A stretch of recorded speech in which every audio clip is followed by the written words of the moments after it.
오늘은 종교개혁 제 507주년 기념주일입니다.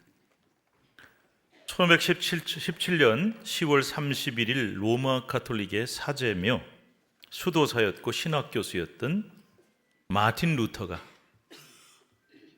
사진에 나와 있습니다.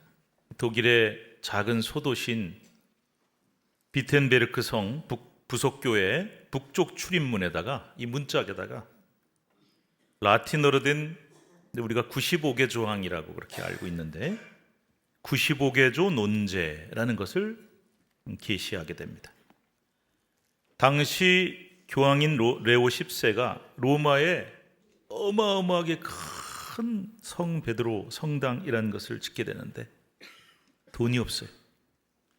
그래서 그 자금을 충당하기 위해 우리는 면죄부라고 많이 알고 있지만 사실 정확한 용어는 면벌부입니다.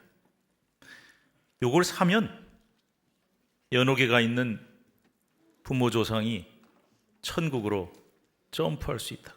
그렇게 사실 말이 안 되죠. 성경적으로 말이 안 되는 소리 아닙니까?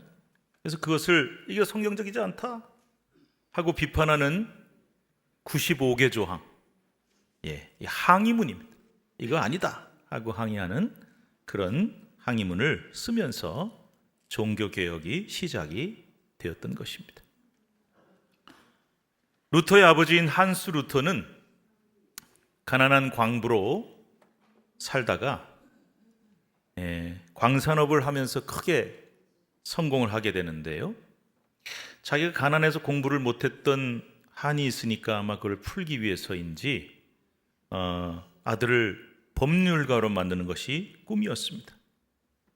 그래서 루터는 아버지 권유를 따라 18세 되는 해에 법대에 입학을 하는데 이 젊은이는 엄격한 가톨릭 신앙을 가진 가정에서 자랐기 때문에 이 구원의 문제라든지 삶의 문제라든지 또 죽음의 문제에 대한 깊은 관심을 가진 진지한 젊은이였습니다. 그러다가 이 젊은이의 인생을 완전히 송두리째 뒤바꿔 놓는 충격적인 사건이 터지게 되는데요. 1505년 7월 2일 루터가 집에 갔다가 학교로 돌아가는 길에 벼락이 떨어집니다. 우르릉 쾅 소리와 함께 무시무시한 벼락이 자기 바로 옆에 떨어진 거예요.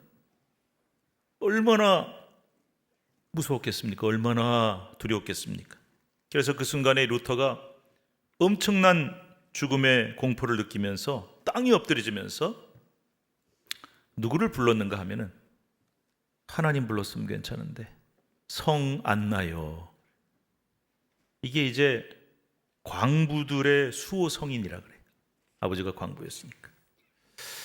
저는 지금 봐도 참 이해가 안 가는 게 무슨 수호 성인이 있고 성 누가 있고 성인이 있고 이거 참 우리하고 안 맞잖아요. 성 안나요. 저를 살려주십시오. 살려만 주시면 제가 성직자의 길을 가겠습니다. 결국 루터가 아버지의 만류를 뿌리치고 법대 학업을 중단하고 수도사의 길을 걷게 됩니다. 1507년에 가톨릭 사제가 됐어요. 신부가 된 거예요. 1511년에 비텐베르크 대학의 성서학 교수로 강의를 시작을 합니다. 그러다가 자신이 가리키던 그 비텐베르크 시에서 95개 조항을 붙여 이제 종교개혁이 불길이 시작이 되게 된 거죠. 근데 사실 이렇게 종교개혁이 일어나게 되기까지 마틴 루터라고 하는 한 사람의 이 깊은 인간적인 고뇌 과정을 빼놓고는 말할 수가 없습니다. 어떤 고뇌가 있었냐?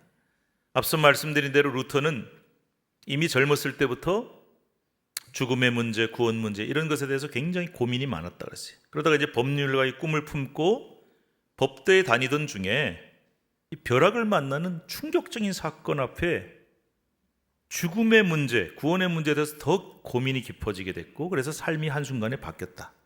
법률지망생에서 수도승으로. 그런데 가톨릭 사제가 되고 수도승이 되고 신학 박사가 되어도 늘 이 루터의 마음속에는 커다란 죄의식이 있어서 그거에 사로잡혀서 매일매일 괴로워하는 거예요. 예.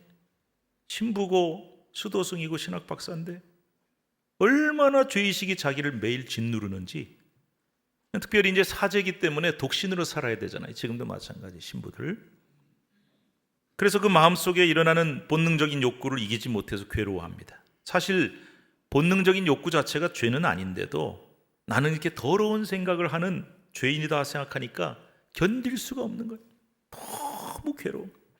그래서 이제 카톨릭에서는 그렇게 되면은 어디를 찾아갑니까? 여러분 영화 같은 데서 보셨죠?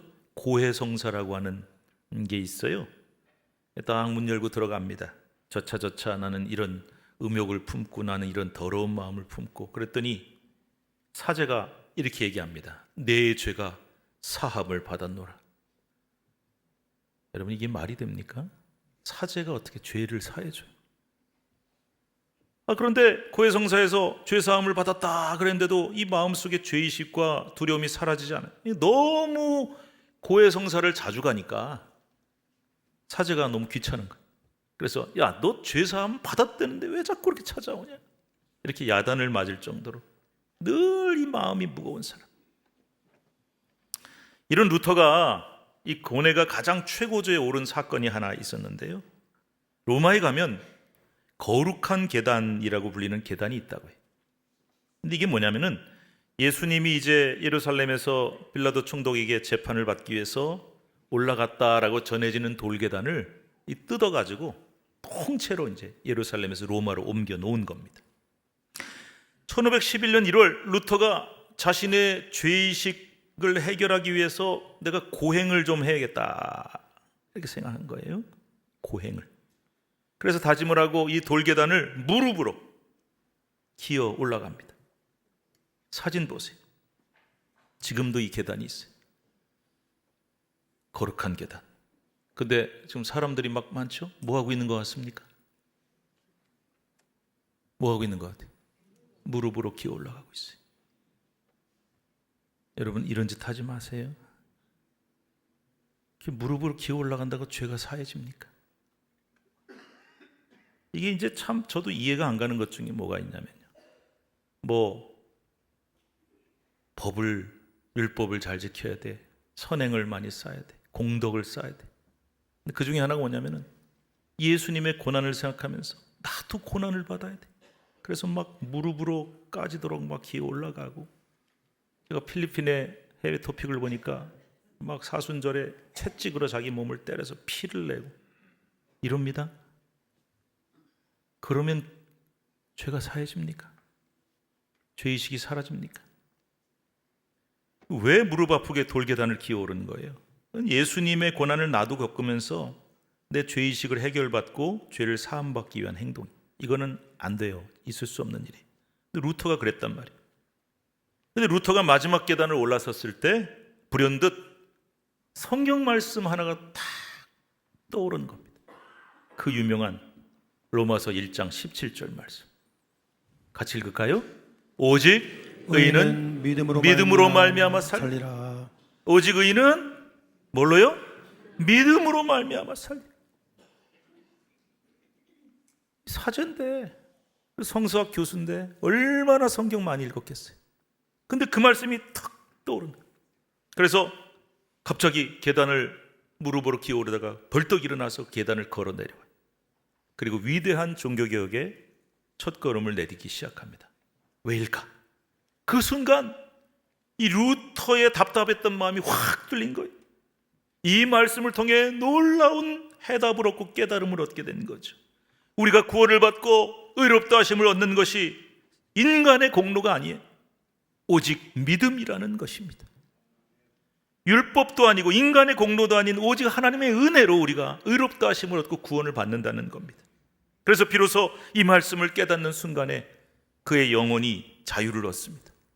그토록 죄의식에 시달리며 눌려 살면서 고해성사를 하고 고행을 하고 별짓을 다 해봐도 해결되지 않던 이 죄의식과 고민이 이 한 구절의 말씀을 통해 한순간에 완전히 해결이 되고 그는 죄로부터 온전한 자유와 해방을 경험하게 되었던 것입니다.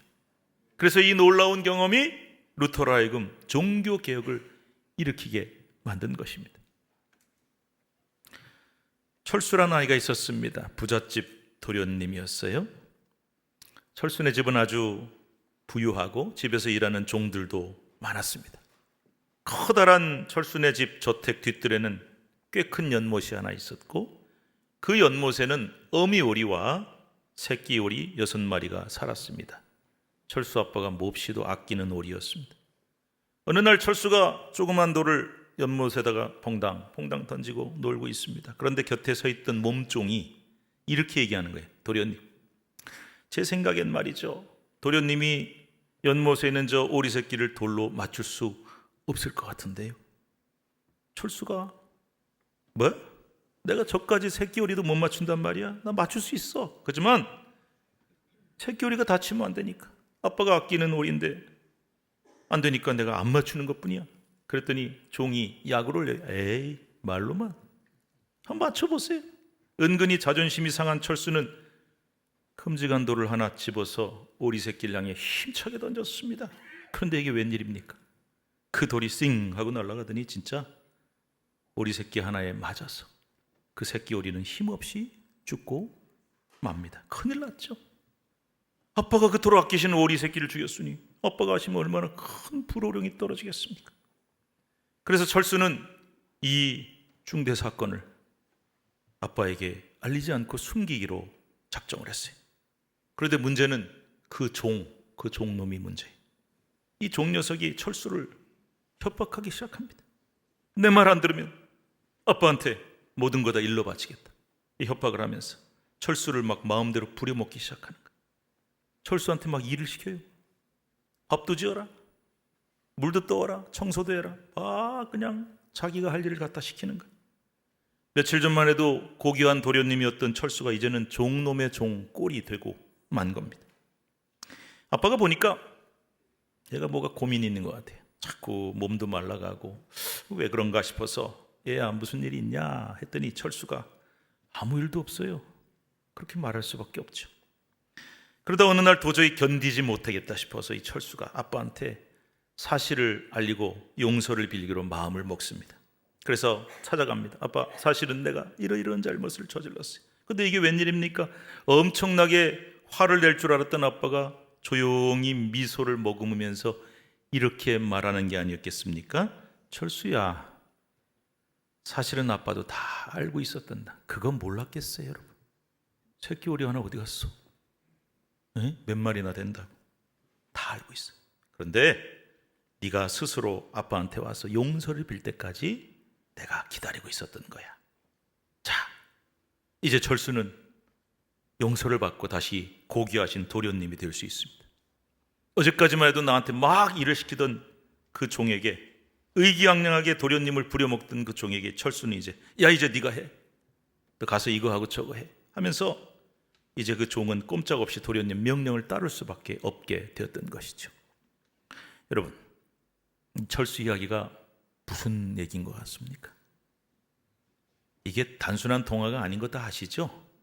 네, 아마 여러분 다 아실 겁니다. 이 이야기에 등장하는 철수는 누구냐? 바로 우리들 자신입니다.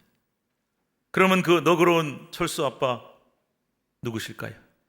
바로 우리의 하늘아버지 하나님이시다. 그러면 철수를 위협하고 막 부려먹은 그 종놈은 누굴까요? 바로 마귀 사탄이에요. 마귀 사탄은요, 우리를 유혹해서 죄를 짓게 만들어요. 아유, 저거 너 못 맞추지? 너 그 짓 못하지? 무슨 소리야? 그래서 죄를 짓게 만들어요. 그리고 그 죄 때문에 우리가 꼼짝없이 죄의 종노릇, 마귀의 종노릇을 할 수밖에 없게 만드는 거예요. 그때부터 마귀 말을 들어야 돼요. 근데 여러분, 이 과정에서 율법이라고 하는 것이 등장을 하게 돼요. 따라합시다. 율법. 율법 뭔지 아시죠? 구약에 나오는 그 많은 법들. 물론 율법 자체가 악한 것도 아니고 사탄의 도구가 아닙니다. 그런데 하나님은 어떻게 하셔? 율법을, 그렇죠. 그럼 왜 주셨냐? 자, 신약 시대에 이르러서 하나님의 아들이신 예수 그리스도가 십자가에 달려 우리를 위해 돌아가셨어요. 그분을 믿으면 구원받아요. 복음입니다. 복음을 우리가 믿어서 구원받는다는 이 복음 시대가 열리기 전에 구약 시대에는 이스라엘 백성들이 뭘 그러면 가지고 살아가야 되느냐? 그 이스라엘 백성들이 죄를 짓지 않게 하기 위해서 하나님은 종인 모세를 통해서 율법을 주신 거죠. 그래서 율법이란 건 말 그대로 법이에요, 법. 우리가 죄 짓지 않게 하기 위해서 요거가 죄야, 이거 범하지 마, 이게 바로 율법입니다. 우상 숭배하지 마라, 살인하지 마라, 간음하지 마라, 도적질하지 마라. 죄가 뭔지를 규정을 해놓고 이 죄를 지으면 안 돼, 이게 율법이에요. 그래서 하나님의 백성이 최소한의 법을 지킴으로써 죄를 짓지 않게 하기 위하여 하나님이 주신 것이 바로 율법이란 말이죠. 그런데 이 율법은 말이죠, 잘 들으세요, 절대 우리를 구원으로 이끌 수가 없어요. 우리를 구원할 수가 없어요. 그저 죄 안 짓고 살 수 있도록 최소한의 가이드, 안내자 역할을 할 뿐이에요. 그래서 이런 개념을 사도 바울이 참 제가 봐도 너무 탁월한 분인 게, 이게 너무나 탁월한 비유를 설명을 하는데, 갈라디아서 3장 24절 25절 말씀에 나오는 놀라운 비유가 있어요. 우리 한번 같이 읽어볼까요? 시작. 이같이 율법이 우리를 그리스도께로 인도하는 초등교사가 되어 우리로 하여금 믿음으로 말미암아 의롭다함을 얻게 하려 함이라. 믿음이 온 후로는 우리가 초등교사 아래에 있지 아니하도다. 두 번이나 나오는 붉은 글씨가 초등교사라는 말이 있는, 이게 굉장히 재미있는 말인데요, 누구한테 물어봤어요. 이게 뭐냐 했더니 초등학교 교사입니까? 그러더라고요. 아니에요. 이 말을 우리가 읽고 있는 개역성경은 초등교사 이렇게 번역을 했고, 옛날에 우리가 읽던 성경이 바뀌었잖아요. 그 옛날 성경을 개역 한글판이라고 그러는데 거기서는 몽학선생이라고 그렇게 번역을 했어요. 이게 뜻이 뭐냐, 초등교사가 뭐고 몽학선생이 뭐냐. 이 말은 참 번역하기 사실 쉽지 않은데, 그리스의 부유한 집안에서 그 집 아들 도련님의 교육을 책임지는 종을 뜻하는 말이에요. 그런데 이 종은 자기가 직접 도련님을 교육하는 게 아니죠. 일자무식인 종이 뭐 어떻게 도련님을 교육하겠어요. 이 종이 하는 일이 뭐냐, 우리 조선시대 때 보면 마당새도 있고 방자도 있죠. 도련님을 모시고 어디로 갑니까? 서당으로 모시고 가는 거. 그래서 이 도련님을 서당으로 잘 모시고 가는 일을 하는 종이 바로 이 사람. 그래서 도련님이 서당 갈 땐 모셔다 드리고 끝나면 모시고 오고, 그런데 그것만 하는 게 아니에요. 중간에 도련님이 서당 가기 싫어서 딴 데로 살려고 하면, 아유 도련님 안 됩니다, 안 됩니다, 붙잡아서 다시 데려가고, 또 중간에 좀 딴짓 하려고 그러면 아유 그러시면 안 돼요 하고 못하게 감시도 하고. 그래서 아무튼 서당으로 잘 데려가서 훈장님 앞에 딱 앉혀놓는 이런 역할만 하는 종이. 그런데 이 초등교사학은 몽학선생이라는 비유가 기가 막히게 놀라운 것은 율법이 딱 그 역할을 하거든요. 몽학선생인 종이 도련님을 가르칠 수는 없잖아요. 그저 서당 훈장님한테 인도하는 역할만 하는 것처럼 율법은 우리를 구원할 수 없어요. 오직 복음만이 우리를 구원합니다. 오직 믿음만이 우리를 구원하고 우리가 의롭다 하심을 믿음으로만 얻을 수가 있어요. 복음만이 가능해요. 그런데 율법은 뭐냐? 그 복음으로 우리를 인도해 주는 역할이에요. 딴 데로 새지 못하게, 딴짓 못하게, 죄 안 짓고 갈 수 있도록 그렇게 인도해 주는 역할만 하는 겁니다. 그래서 이 율법과 복음의 관계에 대해서 이 몽학선생 초등교사 개념이 너무나 탁월한 거예요. 여러분 다 이해가 가시잖아요. 그런데 아까 제가 뭐라 그랬어요? 마귀 사탄이 철수를 말이지 종이 살살 꼬셔가지고 죄짓게 만들었죠. 그리고 죄지은 도련님을 윽박질러가지고 협박해가지고 자기 종로로 타도록 만들었잖아요, 그 종놈이. 근데 마찬가지로 마귀 사탄이 우리를 살살 유혹을 해서 죄를 짓게 만드는데 이 율법을 이용해요. 이게 무슨 뜻이냐? 율법 자체가 악한 게 아니에요. 그런데 율법은 그저 어떤 역할을 한다고 그랬어요? 너 이게 죄니까 이런 죄는 절대 짓지 마라 하는 가이드 역할, 우리를 죄 짓지 않게 만드는 몽학선생 같은 안내자 역할만 한다고 그랬잖아요. 우리를 절대 구원해 줄 수 없잖아요. 그런데 구원은 오직 복음으로만, 의롭다 하심은 오직 믿음으로만 가능한 줄로 믿으시기 바랍니다. 그런데 오직 믿음으로만, 오직 복음으로만, 은혜로만 구원받는 것을 부인하고 믿음만 가지고는 안 돼. 율법도 지켜야 돼. 행위도 쌓고 공로도 쌓고 선행도 하고 그래야 구원받는다라는 이 거짓 복음을 전하는 자들이 있단 말이죠. 이게 바로 율법을 이용한 사탄의 역사입니다. 오늘날도 예수 믿고 구원받았음에도 불구하고 여전히 마음속에 무거운 짐이 있는 거예요.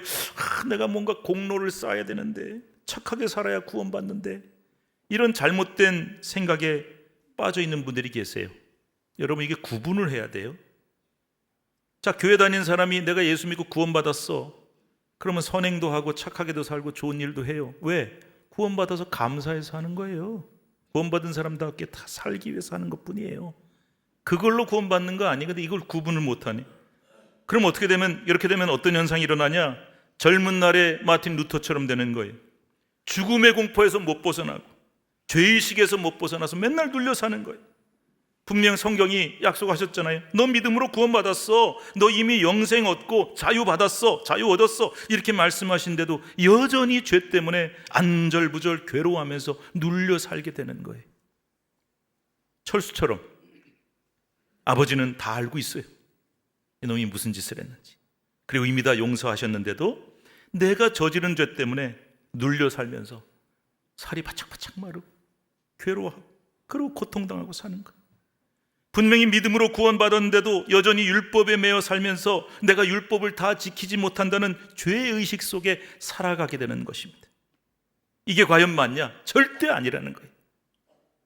여러분, 우리는 이미 믿음으로 구원받았습니다. 절대 율법으로가 아닌 믿음으로 구원받고 의로워졌고 하나님의 자녀가 되신 줄로 믿습니다. 이걸 절대로 잊지 말라는 거예요. 아까 말씀드린 철수와 우리 이야기, 또 종교개혁자 마틴 루터 이야기, 이게 오늘 우리에게 아주 중요한 세 가지의 신앙적인 진리를 말씀해 주고 있어요. 첫째가 뭐냐? 한번 같이 읽어봅시다. 시작. 성경이 우리를 뭐라 그런다고요? 죄인이야? 그래, 너 죄인 맞아. 너 죽을 수밖에, 그냥 죄인도 아니에요. 죽을 수밖에 없는 죄인, 씻을 수 없는 죄, 어떤 방법으로도 해결받을 수 없는 죄인이야, 이렇게 말씀하세요. 그런데 이 사실을 밝혀내고 지적하는 것이 바로 율법이에요. 율법이 말합니다. 너 이거 죄야. 너 이거 범했지? 그러니까 너 죄인이야.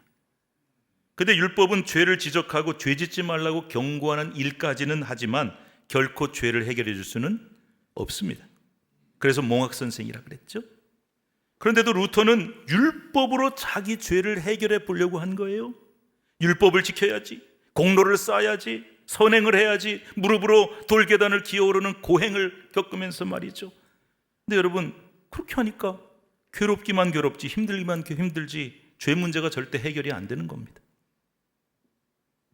두 번째, 읽읍시다. 성경은 우리에게 은혜 복음으로만 구원받았다고 말씀한, 철수처럼 루터처럼 율법에 매여서 막 죄의식을 느끼면서 눌려 사는 사람들한테 성경이 뭐라고 말씀하는지 아세요? 이렇게 말씀하시거든요. 그래, 맞다. 너 죄인이야. 죽을 수밖에 없는 더러운 죄인이야. 그런데 하나님의 아들인 예수 그리스도가, 이게 중요하죠. 죽을 수밖에 없는 죄인이 너를 위해 죽으셨다. 너를 위해 십자가에 죽으셨다. 그 은혜로 내 죄가 사함 받았다. 여러분, 이게 바로 은혜입니다. 이게 바로 복음이. 우린 믿기만 하면 되는 거예요.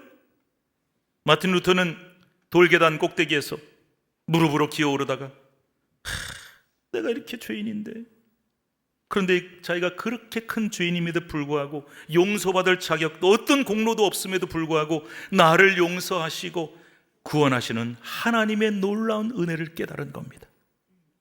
율법이 아니라 우리 죄를 씻기 위해 외아들까지 보내 십자가에 죽게 하신 하나님의 놀라운 은혜를 깨닫게 된 것입니다. 세 번째, 읽읍시다. 성경은 구원받은 성도들은 이미 참된 자유를 얻었다고 말씀합니다. 철수가 아빠가 아끼는 오리를 죽여놓고는 죄의식에 사로잡혀서 막 괴로워하죠.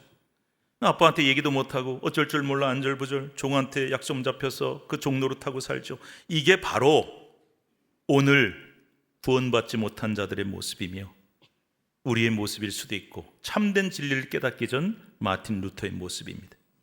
그런데 철수가 용기를 내서 아빠를 찾아, 그래서 자기의 죄를 고백하는 순간 아빠가 뭐라 그럽니까? 이미 다 알고 있었다. 다만 네가 스스로 나를 찾아와서 용서를 빌 때까지 내가 기다리고 있었던 거야 하고 말씀하시는 순간 철수는 죄에서 자유를 얻게 됩니다.